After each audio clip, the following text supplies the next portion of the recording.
नमस्कार साथियों, आप सभी का फिर से स्वागत है हमारे YouTube channel golden number 1 classes पर।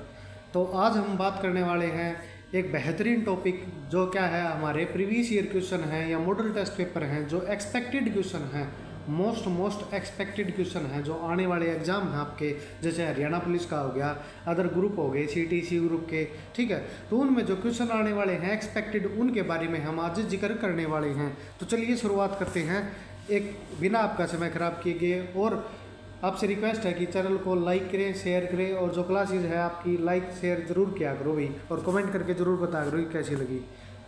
तो सबसे पहला क्वेश्चन आपका सॉरी, ओलंपिक पदक जीतने वाली पहली भारतीय महिला कौन थी? ठीक है।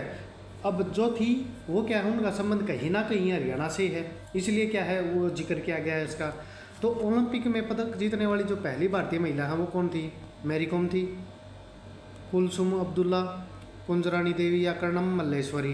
तो इसका राइट आंसर रहेगा वो क्या रहेगा, कर्णम मल्लेश्वरी है। कौन रहेगा? कर्णम मल्लेश्वरी है। इसके बारे में क्या है देखो, ओलंपिक में 69 किलो भार वर्ग में क्या है पदक जीतने वाली पहली क्या थी, ये भारतीय महिला थी। ठीक है।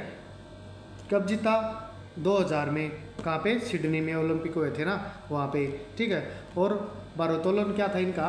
गेम था। कौन सा गेम था? ये आपसे गेम भी पूछ सकता है, कब जीता आपसे टाइम भी पूछ सकता है, और कहाँ हुए थे ये भी पूछ सकता है। ठीक है। तो 2000 में, सन 2000 में सिडनी में ओलंपिक हुए थे, वहाँ पे क्या इन्होंने भारोत्तोलन में कांस्य पदक जीता था। इनकी शादी है वो कहाँ हुई थी? हरियाणा के यमुनानगर जिले में, इसलिए क्या है ये हरियाणा से संबंध रखती हैं। ठीक है। इन्होंने क्या है 1994 में क्या जीता था? अर्जुन पुरस्कार जीता था। 95 में राजीव गांधी खेल रत्न पुरस्कार, और 99 में पद्मश्री से क्या हुई थी, ये सम्मानित भी की गई थी। क्या है 1999 में क्या है ये पद्मश्री से सम्मानित की गई थी। आपसे इनके बारे में, पुरस्कार के बारे में भी पूछ सकता है। ठीक है।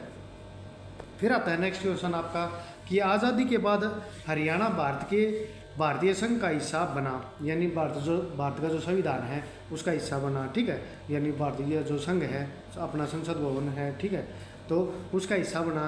कौन से राज्य के रूप में बना था? तो ऑप्शन आपके 18वें राज्य के रूप में, 16वें राज्य के रूप में, 17वें राज्य के रूप में, या 15वें राज्य के रूप में। तो क्या हो गया, ये 17वें राज्य के रूप में क्या हुआ था, हिस्सा बना था। किसका? भारत संघ का। और 18वें संशोधन के अनुसार, किसके? 18वें संशोधन के अनुसार। अब संविधान में क्या है, कुछ भी नया अमेंडमेंट किया जाता है, यानी संशोधन किया जाता है, यानी उसमें कुछ सुधार किया जाता है, कुछ नया ऐड किया जाता है। तो उसमें क्या होता है, उसमें जो नया ऐड किया जाता है ना, उसको बोलते हैं भी संशोधन करना। ठीक है। तो कुछ नया ऐड कर दिया। तो कौन सा संशोधन किया गया था कि 18वें संशोधन के तहत क्या गया था, हरियाणा राज्य बनाया गया था। ठीक है। फिर भाषा के किसके आधार पर बनाया गया था, ये भाषाई आधार पर भी बनाया गया था। ठीक है। फिर आपका नेक्स्ट क्वेश्चन देखो, ये रहा 18वें संविधान संशोधन के अनुसार कब बना ये हरियाणा? 1 नवंबर 1966 को हमारा हरियाणा मतलब अलग ही किया गया था। ठीक है। फिर हरियाणा में जो अंतिम बार है वो राष्ट्रपति शासन किस वर्ष लगाया गया था? अब राष्ट्रपति शासन से हर बार क्वेश्चन बनता है, आपके एग्जाम में देखने को मिलता है, तो इसलिए क्या है ये इंपॉर्टेंट क्वेश्चन है, मोस्ट इंपॉर्टेंट क्वेश्चन है। आपको ज़्यादा से ज़्यादा क्या देखने को मिलेंगे, राज्यपाल से क्वेश्चन देखने को मिलेंगे, मतलब जो हर बार एग्जाम में रिपीट होते हैं। ये 3-4 टॉपिक तो ऐसे हैं जो हर बार आपको रिपीट देखने को ही मिलेंगे, जैसे राज्यपाल वाला, मुख्यमंत्री वाला, राष्ट्रपति शासन है, कोई झीलों से टॉपिक है, हर बार एक ना एक क्वेश्चन इनसे हर एग्जाम में देखने को मिलता है। तो क्या है, राष्ट्रपति शासन जो अंतिम बार है वो कब लगा था? 1969 को, 1991 को, 1967 को, या 1977 को? तो जो अंतिम बार लगा था वो कब लगा था? 1991 में लगा था। कब लगा था? 1991 में। पहली बार कब लगा था? वो लगा था 1967 में। कब लगा था? 1967 में लगा था। दूसरी बार कब लगा था? 77 में लगा था। और तीसरी बार 91 में। ठीक है। कब? पहली बार लगा था 2 नवंबर 1967 से 22 मई 68 तक। ठीक है। सबसे लंबा कार्यकाल, यानी जो सबसे पहला लगा था वो ही सबसे लंबा क्या था, राष्ट्रपति शासन था। फिर दूसरा लगा था 30 अप्रैल 1977 से लेके 21 जून 1977 तक, सबसे छोटा था। और फिर था 6 अप्रैल 91 से लेकर 23 जुलाई 1991 तक लगा था। ठीक। तो ये क्या थे? राष्ट्रपति शासन जो हरियाणा में लगे थे। फिर आता है नेक्स्ट क्वेश्चन, हरियाणा की सीमाओं की स्थापना के लिए गठित आयोग का अध्यक्ष कौन है? जो हरियाणा की सीमाएं निर्धारित की गई थी जब बंटवारा हुआ था किसका, पंजाब और हरियाणा का अलग हुए थे, ठीक है, ईसा मतलब दोनों अलग कर दिए गए थे स्टेट, वो पंजाब स्टेट बना दिया गया था, ये हरियाणा स्टेट बना दिया गया था। तो उनकी जो सीमाएं बनाई गई थी यानी बाउंड्रीज बनाई गई थी, तो उनके उस समय जो गठित आयोग बनाया गया था उस समय, तो उसका अध्यक्ष कौन था? न्यायमूर्ति जे.सी. शाह, सरदार हुकुम सिंह, न्यायमूर्ति भगवती और न्यायमूर्ति वेणुगोपाल। तो इसका जो राइट आंसर रहेगा वो क्या रहेगा? न्यायमूर्ति जे.सी. शाह आयोग का गठन किया गया था। किसका गठन किया गया था? न्यायमूर्ति जे.सी. शाह आयोग का। और उस आयोग के अध्यक्ष कौन थे? जे.सी. शाह ही थे, ठीक है। फिर आता है आपका नेक्स्ट क्वेश्चन कि 2018 में कॉमनवेल्थ गेम्स में हरियाणा के विनेश फोगाट ने किस खेल में स्वर्ण पदक जीता था? अब खेल आपको पता ही है, फोगाट सिस्टर्स किसके लिए प्रसिद्ध हैं? तो वो किसके लिए प्रसिद्ध हैं? कुश्ती के लिए प्रसिद्ध हैं। और जो क्या है, बहुत ही प्रसिद्ध खिलाड़ी हैं विनेश फोगाट, ठीक है। गीता फोगाट, गीता बबीता आपने नाम सुना भी होगा। एक दंगल मूवी आई थी, बहुत ही मोटिवेशनल मूवी है, आप सभी को देखनी चाहिए। जैसे फ्लाइंग सिख हो गया, ठीक है, नहीं फ्लाइंग सिख है ना वो मिल्खा सिंह वाली, वो है विनेश, और इनकी फोगाट सिस्टर्स की है दंगल मूवी है। ये आपको देखनी चाहिए ज़रूर से ज़रूर एक बार लाइफ में, ताकि आप मोटिवेट हो पाओ अच्छे से, ठीक है। तो कौन सी है ये? 2000 मतलब विनेश फोगाट किस खेल से संबंधित हैं? ये हैं कुश्ती खेल से संबंधित हैं, ठीक है। फिर आता है नेक्स्ट क्वेश्चन आपका, विश्व औषधीय वन जो लगभग 53,000 एकड़ क्षेत्र में फैला हुआ है, हरियाणा की में स्थित है, यानी हरियाणा में कहाँ पे स्थित है? तो ये कहाँ पे है? अरावली हिल्स में, सोहना हिल्स में, डोसी हिल्स में या मोरनी हिल्स में? जो औषधीय वन है जहाँ पे क्या है, औषधियाँ उत्पन्न होती हैं, ठीक है, तो वो कहाँ पे स्थित है, आपसे ये पूछा गया है। तो हरियाणा में आप सभी को पता है कि औषधियों के लिए एकमात्र स्थान कौन सा है? वो है मोरनी हिल्स है। जो क्या है, विश्व औषधीय वन जो लगभग क्या है 53,000 एकड़ में फैला हुआ है, वो कहाँ पे है? मोरनी हिल्स है। और मोरनी हिल्स कहाँ पे स्थित है? ये पंचकुला डिस्ट्रिक्ट में स्थित है। कहाँ पे? पंचकुला डिस्ट्रिक्ट में, जो कि क्या है हरियाणा का है, राज्य का है, क्या है, बहुत ही अच्छा और प्यारा जिला है, ठीक है। फिर आता है नेक्स्ट अपना, निम्नलिखित में से कौन सा हरियाणा सरकार द्वारा स्थापित पुलिस मित्र कक्ष का उद्देश्य नहीं है? यानी जो पुलिस मित्र कक्ष है ना, पुलिस ने अपना जो मित्र कक्ष खोला है, यानी मित्र केबिन खोला है एक, यानी आप वहाँ से सलाह ले सकते हैं, किसी भी रूल की जानकारी ले सकते हैं, कोई भी जानकारी आपको चाहिए तो वहाँ से मित्र कक्ष है ना, वहाँ से उपलब्ध मिल सकती है आपको। तो कौन सा ऐसा उद्देश्य है, मतलब वहाँ पे नहीं है? तो कौन से ऑप्शन? लोगों की शिकायत दर्ज कराने की सुविधा को सुगम बनाना, पुलिस और जनता के बीच बेहतर समन्वय स्थापित करना, आपराधिक मामलों की संख्या को कम करना, पहली बार अपराधियों को बदलने का अवसर देना। तो देखो, ऑप्शन से ही भी करोगे ना आप थोड़ा समझ के, तो भी आप राइट आंसर लगा सकते हो। कैसे? लोगों की शिकायत दर्ज करने की सुविधा को सुगम बनाना। अब लोग शिकायत करने जाएंगे और वहीं सुगम की जगह दुर्गम होगी, ठीक है, वहीं उनको चक्कर लगाने पड़ गए, तो क्या करेंगे, वो जो सिस्टम है उसको गाली देंगे, ठीक है। पुलिस और जनता के बीच बेहतर समन्वय स्थापित करना। अब पुलिस और जनता के बीच ही समन्वय स्थापित नहीं होगा, यानी कोऑपरेटर नहीं होगा, दोनों एक दूसरे का साथ नहीं देंगे, तो कैसे समाज को अच्छा बनाया जा सकता है? यदि समाज अच्छा है, ऑलरेडी दोनों के बीच तालमेल अच्छा है, तो कुछ असामाजिक तत्व उनका भी क्या है खत्म किया जा सकता है, या उनकी संख्या कम की जा सकती है। आपराधिक मामलों की संख्या है उसको भी क्या है कम करना है, तो ये भी है। तो पहली बार अपराधियों को बदलने का अवसर देना। अब सीधी सी बात है, किसी ने 4 मर्डर कर दिए और उसको बोलो कि तू बदल जा, अभी बदलने का मौका दे दिया, और वो बार बार फिर करता रहे, तो उसको बदलने का मौका देना, यानी उसको सुधार करना चाहिए, बट उसको रिग्रेट होना ज़रूरी है। पर ये क्या है, उसके मित्र कक्ष की जो उद्देश्य है वो नहीं है, ठीक है। यानी मित्र कक्ष का उद्देश्य क्या नहीं है? पहली बार अपराधियों को बदलने का अवसर देना, ठीक है। फिर आता है नेक्स्ट, निम्नलिखित में से कौन सा HSGDA का उद्देश्य नहीं है? तो आप सभी एक बार ऑप्शन पढ़ो, मैं पानी पी लेता हूँ तब तक।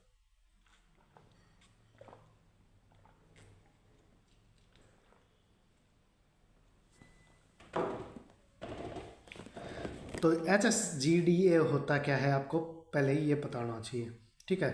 तो ये है हरियाणा स्टेट ग्रामीण डेवलपमेंट अथॉरिटी है ना, उसका है, मतलब सॉरी स्टेट नहीं है, स्मार्ट गांव का है। हरियाणा स्मार्ट गांव का योजना चालू की गई थी ना, उसके बारे में है। तो उसका मुख्य उद्देश्य क्या है? तो हरियाणा में गाँव की सफाई व्यवस्था प्रदान करना, गाँव को स्वच्छ पेयजल उपलब्ध करवाना, हरियाणा में स्मार्ट गाँव विकसित करना, या हरियाणा में पंचायतों की भागीदारी के साथ ग्रामीणों के लिए किफ़ायती आवास विकसित करना। तो कौन सा ऑप्शन बेटर है? तो जो इसका राइट आंसर रहेगा वो क्या रहेगा? ऑप्शन सी रहेगा। तो हरियाणा में स्मार्ट गांव विकसित करना, जो क्या है जो हमारे पहले इस जो अभी हैं नायब सैनी जी, उनसे पहले मुख्यमंत्री थे मनोहर लाल खट्टर, उनके द्वारा एक स्कीम चलाई गई थी, हरियाणा स्मार्ट विकास ग्राम योजना चलाई गई थी। तो उसके तहत क्या था कि स्मार्ट गांव को विकसित करना था। क्या था? स्मार्ट गांव को विकसित करना था। ठीक है। हरियाणा स्मार्ट ग्राम विकास प्राधिकरण की क्या है स्थापना किसने करी थी? मनोहर लाल खट्टर के द्वारा अध्यक्ष, उनकी जो अध्यक्षता है उसमें 2017 में की गई थी। तो आपसे ये भी पूछ सकता है कि स्मार्ट गांव योजना है वो कब लाई गई थी? ठीक है, तो कब लाई गई थी? ये 2017 में लाई गई थी। फिर आता है सविता पुनिया 2018 की जो अर्जुन विजेता है, जो कि सिरसा की रहने वाली हैं, वो किस खेल से जुड़ी हैं? तो सविता पुनिया हैं और अर्जुन अवार्ड विजेता हैं। ठीक है, तो किस खेल से संबंधित है? क्रिकेट से हैं, स्क्वैश से हैं, टेबल टेनिस से हैं, या हॉकी से हैं? तो सविता पुनिया हैं, वो किस खेल से संबंधित है? वो हैं हॉकी खेल से संबंधित हैं। किस खेल से हैं? हॉकी खेल से संबंधित हैं। और इनका जन्म कब हुआ था? 11 जुलाई 1990 को हुआ था। कहाँ हुआ था? 11 जुलाई 1990 को हुआ था। फिर आता है चंद्रशेखर गुरेरा क्या है? अब चंद्रशेखर गुरेरा हैं वो क्या है? लोक गायक है, कवि हैं, एथलीट है, या कार्टूनिस्ट है? तो एक समय था, आजकल तो नहीं आता, पर जब 5-6 साल पहले के जो अखबार आपने देखे होंगे, ठीक है, 5-6 साल पहले जो अखबार देखते थे तो उस समय कार्टून बने आते थे एक कॉर्नर में अखबार में, जागरण में, भास्कर में। तो उन जो कार्टून होते थे उनके नीचे लिखा होता था कि शेखर गुरेरा। ठीक, तो वो क्या है? ये कौन है? एक कार्टूनिस्ट है। कौन है? कार्टूनिस्ट है। कौन? शेखर गुरेरा।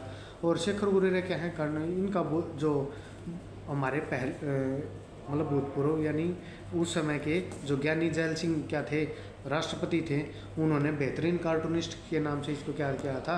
सम्मानित किया था। और जापान में क्या है? आयोजित तीसरी एशियाई कार्टून और कला प्रदर्शनी में भारत का क्या किया था? इन्होंने प्रतिनिधित्व किया था। किस मामले में? कार्टून के मामले में।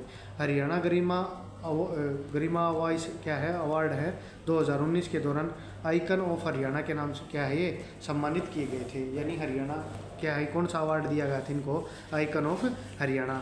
इनका संबंध कहाँ से है? इनका संबंध है गुड़गांव जिले से। कहाँ पे है? गुड़गांव जिले से है। सूर्योदय की धरती जापान से क्या है ये? और इन्होंने के जो प्रसिद्ध कार्टून थे वो कौन से थे? सूर्योदय की धरती मतलब Japan, Kargil cartoons, laugh as you trial, इनकी क्या है? प्रसिद्ध लेख हैं। कौन से हैं? सूर्योदय की धरती, कारगिल कार्टून्स और लाफ एज यू ट्रायल। ठीक है। फिर आता है नेक्स्ट कि हरियाणा में किस हरियाणा का कालिदास के नाम से जाना जाता है? तो ये क्वेश्चन तो मैंने आपको कई बार करवाया है, तो आप सभी का इसका जवाब कमेंट करके ज़रूर बताएंगे कि हरियाणा का कालिदास किसे कहा जाता है। ठीक है। फिर आता है सुरेंद्र शर्मा ने हरियाणा में क्या योगदान दिया है? अब सुरेंद्र शर्मा क्या हैं? प्रसिद्ध लोकगीत हैं, मतलब लोकगीत गाते हैं, भजन करते हैं, प्रवचन करते हैं, या हास्य कविता लिखते हैं या सुनाते हैं। तो जो राइट आंसर रहेगा वो क्या है? ये एक हास्य कविता लिखते हैं या हास्य कवि हैं, एक व्यंग्य कवि भी बोल सकते हो, हास्य कवि हैं। कौन? सुरेंद्र शर्मा हैं। ठीक है। तो क्या है? प्रसिद्ध हास्य कलाकार हैं। इनका जन्म कहाँ पे हुआ था? महेंद्रगढ़ के नांगल चौधरी में हुआ था। कहाँ पे? महेंद्रगढ़ के नांगल चौधरी में 29 जुलाई 1945 को हुआ था। कहाँ पे? 29 जुलाई 1945 को। फिर जो नेक्स्ट है गुलाम फरीद साबरी एक प्रमुख गायक थे। किसके? ये राइट आंसर आपके साथ में लिख दिया हमारी जो मैम है पीपीटी बनाती हैं उन्होंने ही। तो कौन सा है? कव्वाली। कौन है? कव्वाली। तो गुलाम फरीद सबरी एक क्या है? प्रसिद्ध कव्वाली गायक थे। कौन थे? प्रसिद्ध कव्वाली गायक। इनके बारे में क्या है? इन जन्म कहाँ पे हुआ था? रोहतक के कल्याणा गांव में। कहाँ पे हुआ था इनका? रोहतक के कल्याणा गांव में। कब? 1930 में। और मृत्यु कब हुई थी? 1994 में, कराची पाकिस्तान में। यानी ये पाकिस्तान चले गए थे। फिर है नेक्स्ट हरियाणा का डैश जिला भारत का अग्रणी अग्रणी मशरूम उत्पादक है भाई, यानी मशरूम उत्पादन में हरियाणा का या पूरे देश का, ठीक है, जो टॉपर जिला है, यानी सबसे ज़्यादा उत्पादन करता है किसका, मशरूम का, तो कौन सा जिला है, तो कौन सा जिला है भाई, सिरसा है, अम्बाड़ा है, भिवानी है या सोनीपत है। तो सबसे टॉप जिला वो कौन सा है, सोनीपत जिला है, जो क्या है पूरे देश में क्या है, पहले नंबर पर है किसके मामले में, मशरूम उत्पादन के मामले में, ठीक है। कुबड़ू गांव सबसे अधिक क्या है, मशरूम उत्पादन करता है। फिर आता है कि हरियाणा में साहिबी, मारकंडा, तांगड़ी, ये तांगड़ी है भाई, यहाँ पे टांगड़ी नदी बोल सकते हो आप इसको, वह कृष्णावती किसके नाम है। तो आप सभी को पता होगा, इतने आसान आसान लड्डू क्वेश्चन पूछता है एग्जाम वाला, कोई बर्डन मत लेना आप कि भाई इतने भयंकर क्वेश्चन आएंगे, डीप क्वेश्चन पूछे, कोई आपसे डीप क्वेश्चन नहीं पूछने वाला। जो हम करवा रहे हैं इस प्रकार के ही क्वेश्चन पूछे जाएंगे, ठीक है। तो ये सभी क्या है, नदियों के नाम हैं, क्या है, नदियों के नाम हैं, साहिबी, मारकंडा, टागरी, कृष्णावती, इंद्रावती, ठीक है। और कौन सी फेमस नदी है, सरस्वती है, घग्गर है, तो ये सभी क्या हैं, नदियों के नाम हैं। फिर आता है कि हरियाणा का जो ये है, फिर स्प्रिंटिंग है, मोतीलाल स्पोर्ट्स स्कूल, ठीक है, कहाँ पे स्थित है, मोतीलाल स्पोर्ट्स स्कूल है, मोतीलाल नेहरू स्पोर्ट्स स्कूल है, वो कहाँ पे स्थित है, कहाँ पे है, ये डिग्गल है, डिग्गड नहीं है, ये डिग्गल है, ये आपला नहीं सांपला है, ये करनाल आएगा, यहाँ पे सभी ऑप्शन गलत लिखे हुए हैं, जो एक ऑप्शन सही लिखा हुआ है वही आपका क्या है, राइट आंसर है, कौन सा, सोनीपत में स्थित है। और ये सोनीपत में कहाँ पे है, सोनीपत के राई क्षेत्र में स्थित है, राई गांव में स्थित है, ठीक है। तो मोतीलाल स्पोर्ट्स स्कूल है, ये कहाँ पे है, सोनीपत के राई में, कहाँ पे है, सोनीपत के राई में स्थित है, ठीक है। ये रहा देखो, सोनीपत के राई में। और इसकी स्थापना कब की गई थी, इसकी स्थापना 1973 में की गई थी। इसी स्कूल में क्या की गई थी, कमला नेहरू स्कूल की स्थापना की गई थी, कब, 1974 में, कब की गई थी, 1974 में की गई थी। फिर आता है आपका नेक्स्ट क्वेश्चन कि हरियाणा का कौन सा जिला है वो किसी अन्य राज्य की सीमा को नहीं छूता, ठीक है।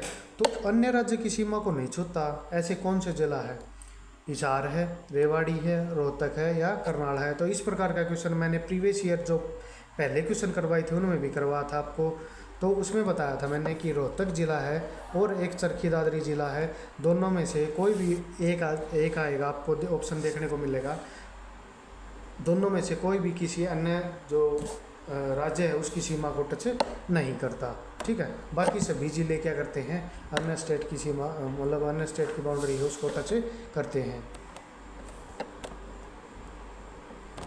फिर है नेक्स्ट क्वेश्चन कि हरियाणा के झज्जर ज़िले में बादशाहपुर गाँव है, वह निम्नलिखित में से किसका निर्माण करवाया गया था, मतलब किस जिले के बादशाह गांव में निम्नलिखित में से किसका निर्माण करवाया गया था, राष्ट्रीय चिकित्सा संस्थान का, राष्ट्रीय औषधि संस्थान का, राष्ट्रीय हृदय संस्थान का या राष्ट्रीय कैंसर संस्थान का।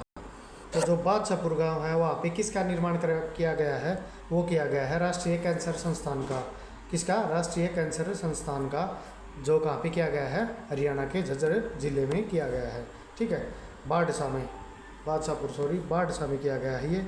और जो कैंसर इसकी स्थापना है, उद्घाटन कब किया गया था, वो 12 दिसंबर 2015 को किया गया था और 2035 करोड़ की लागत से ये बनाया जा रहा है, ठीक है। ये इसको ठीक कर लेना भाई यहाँ पे, बादशाह, ठीक है। फिर है 2011 की जनगणना के अनुसार हरियाणा की आबादी शहरों में रहती है, भाई कितनी आबादी ऐसी है जो हरियाणा के शहरों में रहती है 2011 के अनुसार। तो ऑप्शन कौन से आपके, 34%, 40%, 42% और 32%। तो लगभग क्या है, 34 से 35% जनसंख्या 2011 के अनुसार क्या रहती है, शहरों में रहती है, कहाँ पे, शहरों में रहती है। फिर आता है कि एक नगर निगम एक ऐसे शहर में स्थापित किया जाता है जिसकी आबादी से कम नहीं है, भाई 5 लाख से, 10 लाख से, 3 लाख से या 8 लाख से, यानी कम से कम जो वैल्यू है उससे ऊपर ही होनी चाहिए। नगर निगम कब बनाया जाता है, तो कितना है इसका आबादी कम से कम कितनी होनी चाहिए, वो होनी चाहिए 10 लाख। कितनी होनी चाहिए, 10 लाख। और पहला नगर निगम हरियाणा का कौन सा था, तो पहला नगर निगम था जो अपना क्या है फरीदाबाद डिस्ट्रिक्ट है, वो नगर निगम पहला बनाया गया था। ठीक है, फिर नेक्स्ट है आपका कलेसर वन्य में कलेसर जो वन है उसमें निम्नलिखित में से कौन सा पेड़ पाया जाता है। अब कौन सा पेड़ पाया जाता है, पीपल का, नीम का, यूकलिप्टस और साल का। तो कलेसर वन है जो वन्य जीव अभ्यारण्य है, ठीक है, तो वहाँ पे कौन सा वृक्ष पाया जाता है, महत्वपूर्ण है ये, बहुत बहुत महत्वपूर्ण क्वेश्चन है। तो इसका जो राइट आंसर रहेगा वो कौन सा रहेगा, वो रहेगा साल का वृक्ष। कौन सा रहेगा, जो साल के पेड़ हैं उसकी अधिकता यहाँ पे पाई जाती है, या मुख्यतः आप बोल सकते हो कि वहाँ पे क्या है साल के वृक्ष पाए जाते हैं। और इसके साथ क्या है, खैर की झाड़ियाँ होती हैं ना, खैर आप सभी ने देखे होंगे, मोस्टली जो गाँव से रिलेटेड हैं, ठीक है, उनको पता होगा। और ज़्यादातर क्या है खैर देखने को क्या है, अब तो साउथ हरियाणा का जो साउथ हिस्सा है वहाँ पे देखने को ज़्यादा मिल सकते हैं, नहीं तो और तो लगभग कहीं पे आपको बहुत कम देखने को मिलेंगे। फिर आता है कि किस शहर को हरियाणा का पेरिस कहा जाता है। ये बहुत ही अच्छा क्वेश्चन है और कई बार एग्जाम में आया भी हुआ है, ये प्रीवियस ईयर क्वेश्चन भी बोल सकते हो आप इसको, और मॉडल टेस्ट पेपर में इसलिए ऐड किया गया है ताकि क्या है जो आप क्वेश्चन करो तो उनमें ये क्वेश्चन आप करके जाओ, क्योंकि कई बार ये क्वेश्चन पूछा गया है। तो किस शहर को हरियाणा पेरिस कहा गया है, रोहतक को, गुरुग्राम को, करनाल को या हिसार को। तो जरा राइट आंसर रहेगा वो कौन सा रहेगा, करनाल को क्या बोला जाता है, हरियाणा का पेरिस कहा जाता है। ठीक है, इसके अलावा क्या है, हरियाणा को धान का कटोरा बोला जाता है, कर्ण नगरी बोला जाता है। इसके अलावा क्या है, वर्ल्ड टाउन यानी प्राचीन वाला शहर, प्राचीन शहर के नाम से भी इसको क्या है जानते हैं। यदि आप सभी को क्लास अच्छी लगी हो तो आज के लिए क्लास में इतना ही था, और क्लास अच्छी लगी है तो आप सभी क्लास को लाइक करें, शेयर करें और कमेंट करके ज़रूर बताएं कि कोई यदि कमी लगी हो या कुछ नया ऐड करवाना चाह रहे हो आप, या कुछ और अन्य टॉपिक के बारे में चाह रहे हो, तो आप सभी एक बार कमेंट करके अपनी राय ज़रूर दिया करो भाई, ठीक है। और क्लास को शेयर ज़्यादा से ज़्यादा आप शेयर ज़रूर किया करो, ठीक है। Thank you.